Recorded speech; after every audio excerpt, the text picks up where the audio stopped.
Okay, let's start off with our purpose statement. And this year has been a great year in terms of better writing down what the culture and values of Zen are all about. And by writing them down more clearly, we've also helped to evolve them and push them along. So our new purpose statement, launched at the beginning of this year, do right for people and planet, as voted by all you guys.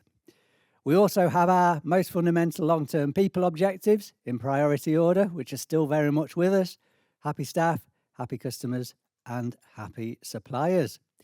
We launched our 4 core values. So this is new as of a couple of months ago. A better way of doing business, building communities, ambitious about our future, and award-winning services.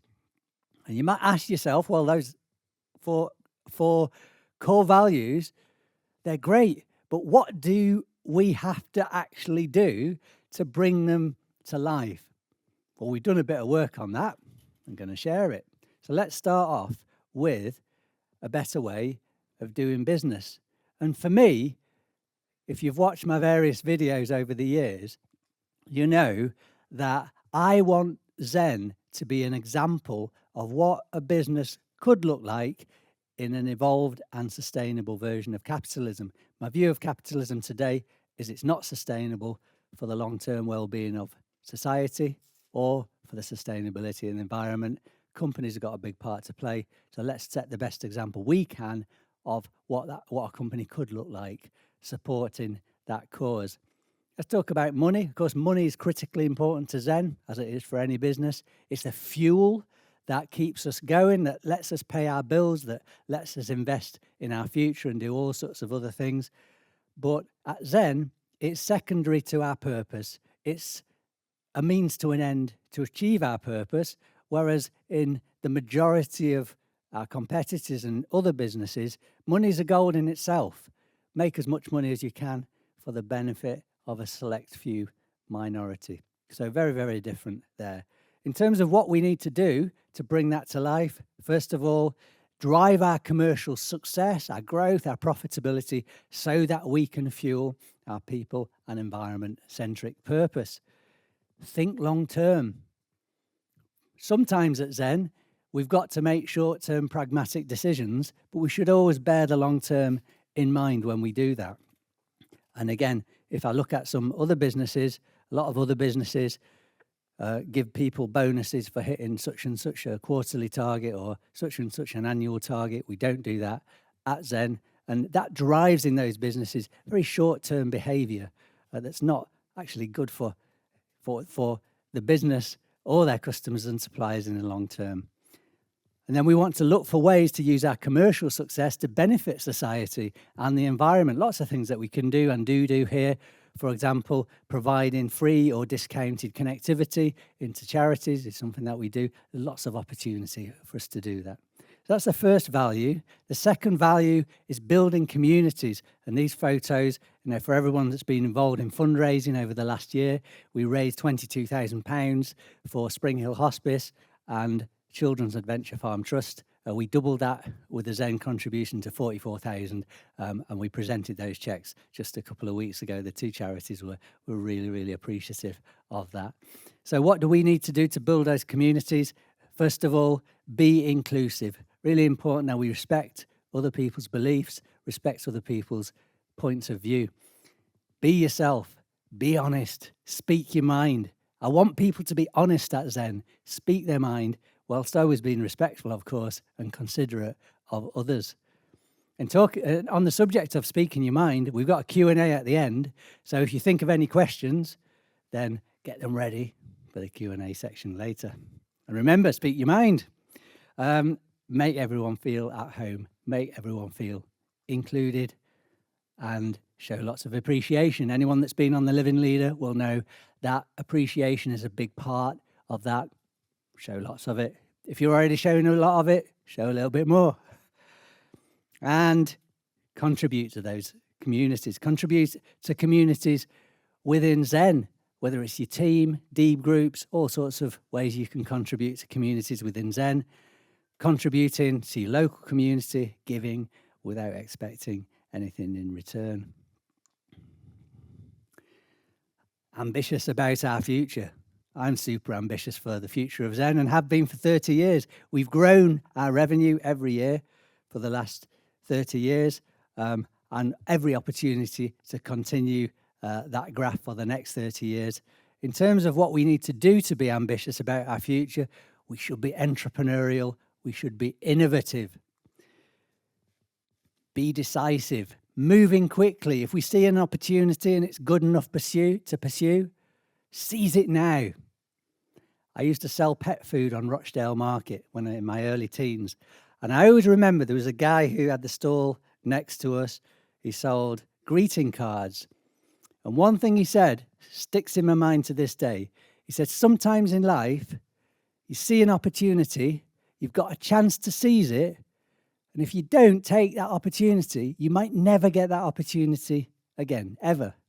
And that little bit of advice stuck in my mind. So if there's an opportunity in life and in business, sometimes you've got to go for it. You've got to seize it now. Take ownership. If not you, then who? And if not now, then when? Trust your gut feel. Business plans have an important part to play in business. Of course they do. But what I've found over these last 30 years is some of our best decisions, their gut feel. It feels like a great idea to get into this business or that business or to do this or do that. And sometimes you can build spreadsheets till the cows come home, but at the end of the day, you feel that something's going to be worthwhile. And so you get into alternate aggregation. That's an idea. You could make all sorts of business plans, but a lot is about feeling. Processes. We've got lots of processes in Zen, of course. We have to have processes. They're essential so that we can be repeatable, so we can have quality standards, so you can go on holiday and your colleague can pick up your work. Processes, very important. Use them when they make sense. They're tools. They don't always make sense. So what do you do when the process doesn't make sense? I'd like you to use your initiative to do what you believe is the right thing. And then if necessary, update the process, because sometimes processes get out of date or they miss certain scenarios. You need to evolve them. Sometimes you get a situation that's such a unique and one-off type situation, you just got to do something completely different. But you're empowered to use your initiative then. And I'd much rather you use your initiative and then occasionally get it wrong than think, oh, no, if I don't follow the process, then I can't do anything. My hands are tied. Yeah, use your initiative, adapt. So we live in an ever-changing world. Our plans rarely pan out exactly as we expect. So we should enjoy that uncertainty, the challenge of that ever adjusting and adapting to the ever-changing world. I think that if we could predict exactly what would happen every day, every week, every month, every year, maybe it's going to be pretty boring, isn't it? You want a bit of uncertainty, you want a bit of excitement in your life as well as in business. And then finally, think laterally. Look for those novel solutions. Sometimes you can have your cake and eat it. So if you're presented, well, you can have A or B, but you can't have both. But maybe you can have both. Not always, but look for ways to do that. And again, that served us well in the past. Aim high. We need to set those clear goals for the future that are ambitious. Michelangelo said the greater danger for most of us lies not in setting our aim too high and falling short, but in setting our aim too low and achieving our mark. So visualize what success looks like and plan those practical steps to move towards that vision. Sometimes when you've got a vision of success, you can't see exactly the path to get all the way to it, but you can see the next few steps. So take them, and then the next steps will reveal themselves. And interestingly, and the science proves this, we do our best work when we're challenged and stretched out of our comfort zones. Leonard Bernstein said, to achieve great things, two things are needed: a plan and not quite enough time. Lastly, keep learning. Life is a continual learning journey for everyone. And the more you learn, the easier it is to learn more. Last value, award-winning services, and we've won the PC Pro Award again. These two other awards I'm particularly happy about. Utilities Brand of the Year this year, Customer Service Brand of the Year last year. Absolutely fantastic. And there are two key things, two secrets of success to having an award-winning service, in my view. One of them is putting people first, really to our core, do the right thing for people. All our decisions informed and founded on our most fundamental long-term people objectives: happy staff, happy customers, and happy suppliers. And the second component is continual improvement. So every one of us continually looking for ways to do things that little bit better. How can I do my job that little bit better today than I was doing it yesterday? How can I help my team do its job that little bit better today than yesterday, and a little bit better tomorrow?